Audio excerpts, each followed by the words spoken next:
始終做開個運動員咧，你退居幕後咧，咁你有時即係同啲騎師出去做緊訓練嗰時，同啲騎師出去上馬或者咩，你都會諗下啊，自己以前跑嗰陣時係點樣啊，咁都會有啲好似即係寄養咁咯，覺得啊，但係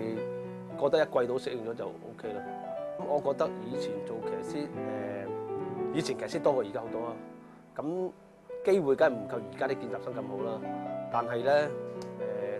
都幾開心嘅以前，因為大家見習生一齊咧，咁大家冇乜機心，我就覺得翻工咁啊好開心，大家一齊收工翻到宿舍，大家又好開心。其實即係以前我自己嘅心態去做見習生就係諗住勤力咯，勤力就 OK 咯。我諗喺我馬圈咧，第一個當然係馬會俾個牌我啊，就係最緊要啦。跟住第二個就係我頭嗰度簡 Sir 啦，佢俾好多機會我啦。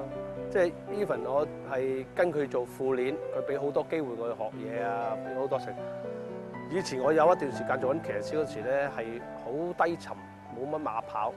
咁我有時見到佢嗌下佢早晨咧，佢就俾咗好多馬我跑咯嗰季。咁基本上嗰季我都冇乜馬贏，就係佢俾好多馬我贏咯。成日即係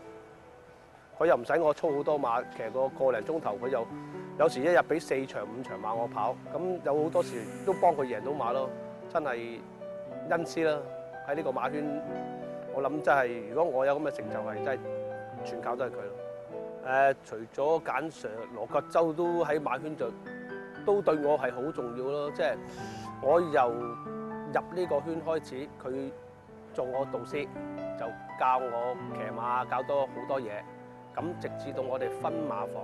當時期佢喺黃少丹度做緊副練嘅。佢就同我穿針引線，咁我就入咗黃少達馬房做見習生啦。咁直至到我有一段時間又係低沉，佢就俾好多機會我咯。咁即係喺馬圈度，咁佢支持我好多啊，同埋俾好多機會我咯。咁私底下我同佢都係好好交情嘅。咁有時大家出去玩啊，大家出去食飯啊，咁我哋好開心嘅。基本上係冇乜代溝啊，亦師亦友咯。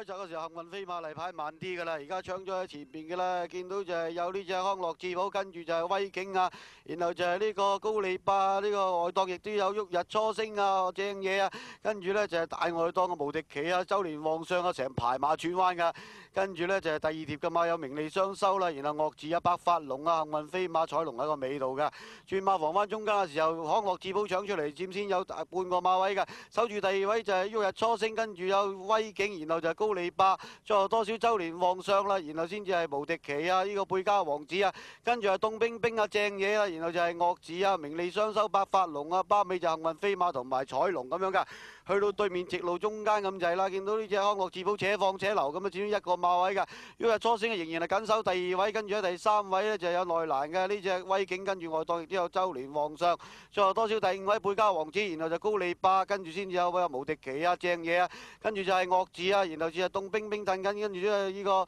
名利雙收百發龍啊，然後就幸運飛馬，包尾仍然係彩龍咁樣㗎。跑完對面直路嘅時候，仍然係康樂智寶喺前面且放且留㗎。呢隻旭日初升一路緊守喺第二位，然後威景守住第三，周年旺相第四，最後多少見到岳字呢已經係上到第五啊，同埋貝加王子雙殺緊上嚟，跟住就高利巴正嘢，最後多少名利雙收啦，然後先至係百發龍啊，無敵旗啊，幸運飛馬仲喺尾三個位置㗎。去到轉翻中間咁就係次序冇咩變動嘅康樂智寶呢，又有餘勁喺前邊呢，放下，跟住就係呢個旭日初升，最後多少呢，就見到威景同埋岳字啊上緊嚟㗎啦，然後先至見到周年旺相正嘢咁樣㗎。佢轉正入直路嘅時候，見到康樂智寶呢，又有餘勁嘅，至於有成兩個馬威於話初英，仲喺第二位，岳志已經係衝緊上嚟㗎啦。最後多啲先至係正嘢，名利雙收上嗰啲嘅啫。去到最後300米咁滯啦，見到呢隻安樂智寶仲喺內欄頂住啊，然後就係呢個旭日初升啊，岳志啊，跟住就係名利雙收咁樣嘅。去到最後100零米嘅時候啦，見到呢隻旭日初升啊，同埋岳志相過咗安樂智寶㗎啦。旭日呢個岳志喺外檔啊，追緊呢隻旭日初升過終點啊，300米要影相嘅就係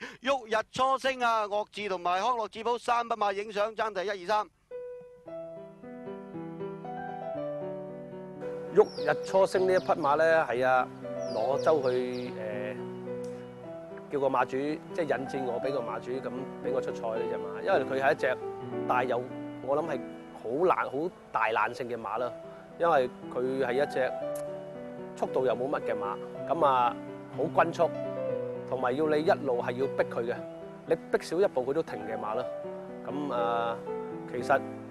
你話贏康樂智寶同埋岳志嗰隻馬當時嘅狀態都係已經係好好嘅，但係嗰隻馬真係佢唔係一隻好高班嘅馬啦，係一隻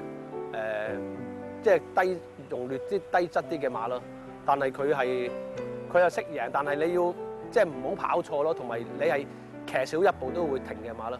咁嗰一場馬可以鬥贏，即係兩個喺當其時係已經喺香港又好，喺外地已經數一數二嘅騎師咧。咁自己嗰場馬係好開心，好開心嘅。個終點我最記得，我自己都唔知自己贏定輸。咁喺外檔嗰個係阿近能，我問佢呢場馬你贏定我贏啊？佢話佢覺得就我贏咗，即係我隻馬贏咗佢一隻馬。